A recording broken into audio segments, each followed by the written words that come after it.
Hey everyone, this is Pat Mesiti, and our live at 5 brand new format going across our YouTube and of course our Facebook. And boy, oh boy, been away for a week, and the world really has gone. By the way, we're back with COVID-19. Did you notice that? How fast we went from COVID-19 into race riots, and we stopped getting mad at China, got mad at statues, and I tell you what, it's exciting times we're living in now. We're going live, and there is room there for comments, whether it's on Facebook, our various Facebook pages, and here. And of course, we're always looking forward to hearing from you guys. Now, I'm going to keep my 15-minute time limit. I know there are other people coming through, whether it's on Facebook or on the other platforms. But let me just encourage you guys that none of this craziness is going to last forever. And by the way, today Queensland Premier's decided to open up the borders. Woo! July 10th. Woo! Why not now? Businesses are dying. Come on, Premier. Seriously, what are you waiting for? The businesses to keep dying? But anyway, that is not what I want to talk about today. But I want to highlight a couple of things that have happened in the last few weeks anyway. And then we're going to make some comment and hopefully inspire you guys. Have you noticed Victorian Labor Party? What a mess with corruption, stacking, you name it. Then, of course, what happens? New South Wales, same thing.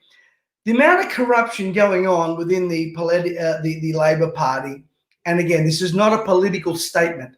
I would call it, if it was something that was going even among the Liberal Party. And let me just see here that, yeah. Hey mate, you all good? I'm on live, Jonathan. Thank you. It's my staff checking in with me. But I would call this, if it was something that the Liberal Party did. Corruption is corruption, and we've got to be people that really, where righteousness rules a nation. And can I just say a couple of things that have happened in the last year that concern me. Number one, the corruption with the stacking. But the one that disturbed me the most was when our Prime Minister, Scott Morrison, was pushing for the last 3 years for mandatory sentencing on convicted child molesters. Now, we're not talking to someone accused. We're talking convicted. And the Greens and Labor opposed it.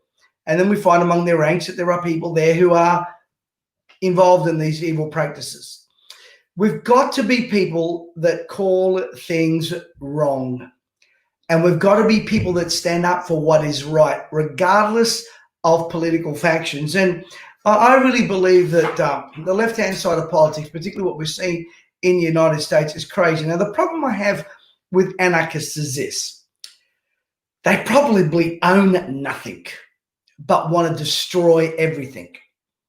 They are led what I call by the Barabbas crowd. If you remember the time of Jesus, there was the crowd and there was antagonizers in the crowd. And Pontius Pilate, he says, well, all right, I'm going to release one of these two guys. You got Jesus or Barabbas. And people like the Antifas got in there, stirring up the crowd, release Barabbas. And what a mistake. And thankfully, God, in his divine plan, had a plan even for that. But the problem I have with this is that the problem isn't about race.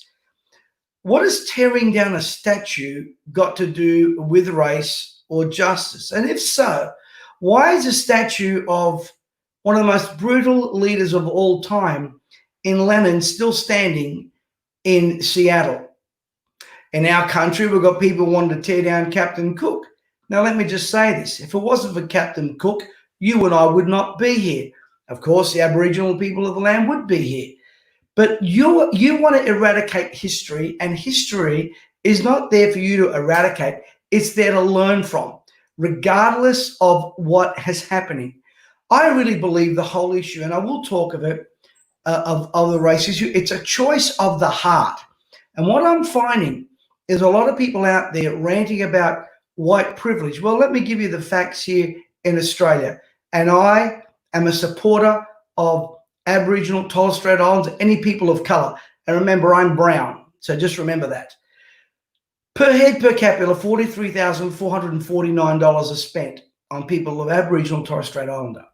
Yet on other people, you choose a colour, 20,000. Now, how is that white privilege in this country? It's not. And what happens, sadly, is emotion overrules reason and decent argument. What we're seeing in the United States has absolutely makes no sense at all. Just last weekend, five children were shot dead in Chicago. 5. One of them is a 3-year-old. But yet you don't see anyone rioting, you don't see anyone complaining, you don't see anyone marching, you don't see any of that. I wonder why. Because it's no longer about race or color or black, white, and I don't even like those terms. As a matter of fact, one of the most brilliant dissertations I've heard is through Morgan Freeman, one of the famous Hollywood actors. He says, stop talking about color. Stop calling me a black man. He's a man. One of the greatest Bible teachers, Priscilla Shriver, just did a great article on it as well, and a great dissertation. She said, I'm a Christian woman who just happens to be black, and doesn't mention, it's not about race. You see, these things right now is about anarchy. And the problem I have with anarchists is, number one, they want to tear down and not build up. You see, great men like Gandhi led a peaceful demonstration. Great men like Nelson Mandela, great men like Martin Luther King. The problem with the rioters is their leaders aren't heroes, they're criminals. And they hide in the shadows rather than be public figures who stand up for what's right. And anarchy really does not have a leader. Let me remind you what the Bible says. And again, this is not my normal format of doing this. My Bible says rebellion is a sin of witchcraft. Have a look what's happened in New Jersey. Have a look what's happening in Seattle. Have a look what's happening in our own streets. And by the way, you know, right now in Victoria, there is a growth with COVID-19. Well, maybe the Premier should not have allowed the demonstrations on the street that occurred. They weren't very nice at all. And I don't believe they were even civil. The problem I have with anarchy is this, is they're good at toppling and destroying, but they're not good at building. I really believe these people that start bantering things like defund the police, try living in a country without it. Next time you have a break and enter in your street, or next time you see something that's going on, just remember they may not be there if people on the left get their way. And they have at their core it's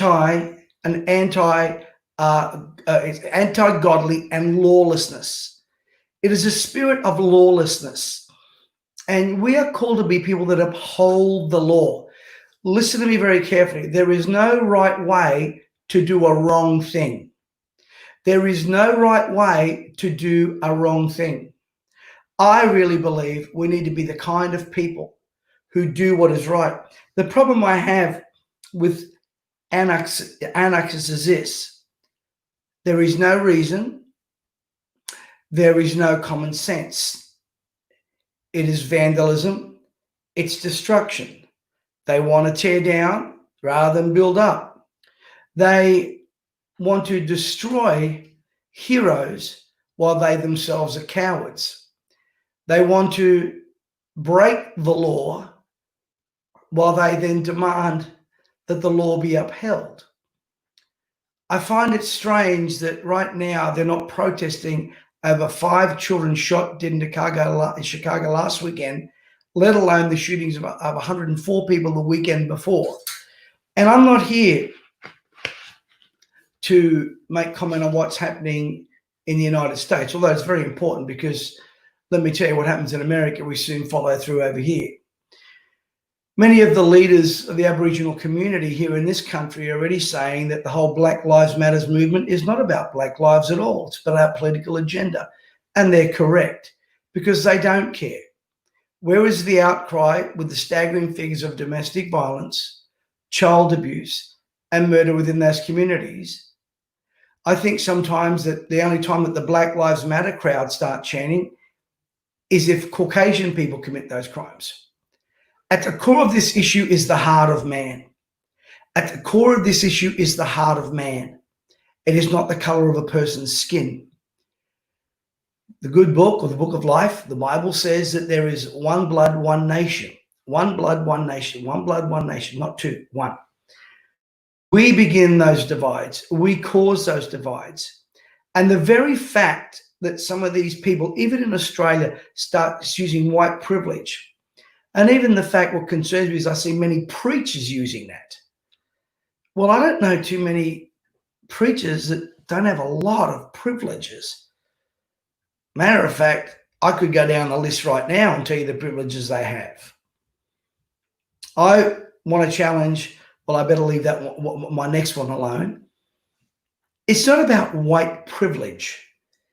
It's about if you're willing to work, if you're willing to put in the hard yards, no matter what color, what race, what ethnicity you are from, you can make it in any country.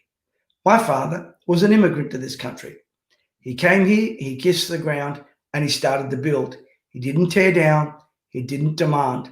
He didn't go marching for rights. He didn't demand payments because he didn't want to work. He learned to work. Sadly now, we've opened up a Pandora's box by allowing anarchy. We compromise, we lean to the anarchist viewpoint rather than standing up and calling it what it is. It's rebellion. And when I look at rebellion, I have to look at what is written in God's law.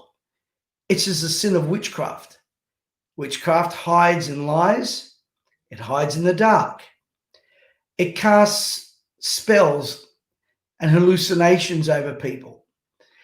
And whilst you might think this is an extreme, just have a look and see if the behaviors of some people are normal. They are not. See how the media swings to the left like that. They automatically like that. What's interesting to me that in these times, there's been a lot of good stuff happening around the world, but that's never reported. What's interesting to me, even with the whole COVID thing, is that we're not told that the human body can resist this thing and can fight against it, because within us is the ability for our bodies to recover. You have an immune system, but no one talks about immune systems. No one talks about diet. No one talks about the obesity figures. No one talks about the age that are dying. And rather than protect them and quarantine them, we just did the smother campaign and destroyed economies. I believe what I said weeks ago, open where possible and close where necessary. That should have been the mantra. We should have flattened the curve, but not the economy. Now our suicide rates are sky high. Our domestic violence rates are sky high. Our jobless situation is ridiculous. And this is, I believe, the basis of it is because we've catered to anarchy, we've catered to rebellion, we've catered to lawlessness. Over the last few weeks, and I've only got a minute or two left, the UN put China in charge of human rights in this part of the world. Am I missing something here? Go and do your fact checks. What about the 1 million people they have in prison? What about the disgusting track record they have on human rights against Christians and the brutal torture of Christians in China? Putting China in charge, seriously, of human rights in this part of the world is like giving heroin to a heroin addict. They are hell-bent on destruction. And by the way, I just read today, there's another pandemic coming, this time starting with pigs. The craziness that comes out of the regime in China is absolutely mind-boggling. And we, as Westerners and as Australians and Americans, I know people watch us globally, have to stand up to the lies and the deceits of the likes of the George Soroses, the deceits of the lives of people with agendas, with vaccines. And by the way, I'm not anti-vaccine. I'm just anti-agenda. Well, this is my 15-minute rant. A little bit nervous today, not my normal rant. And by the way, guys, we're running a competition, by the way. I want to name my live at 5. By the way, if you've got any ideas, what can we call live at 5? We could, someone once said to me, you call it Pat's right, what's left? But any ideas? And make sure you go to our YouTube channel, press share, like, and subscribe. Guys, share the message out there. We're going to be back live at 5 daily. Hey, I'm looking for a name. If you give me a good name, I will choose a name, whatever you want to call this live at 5. I used to have things like read the book, right? But give me a couple of ideas, short and sharp. And maybe, I don't know, the revved up or something, whatever it is there, guys. That sounds pretty cheesy. Hey, and here's what I'm going to do. The best one, it doesn't mean I'm going to necessarily use what you send, guys, but the best one, I will give away one of my books to you and also some educational CDs. So, hey, there's a competition for you guys. I want to rename our live at 5. Give me some ideas. Inbox me, send it in the chat room, message us on Facebook, or put it up there. And the winner will get your address and email and send you off a couple of gifts from our personal development library. Hey, this is Pat Mesiti. Look forward to seeing you tomorrow night. God bless you.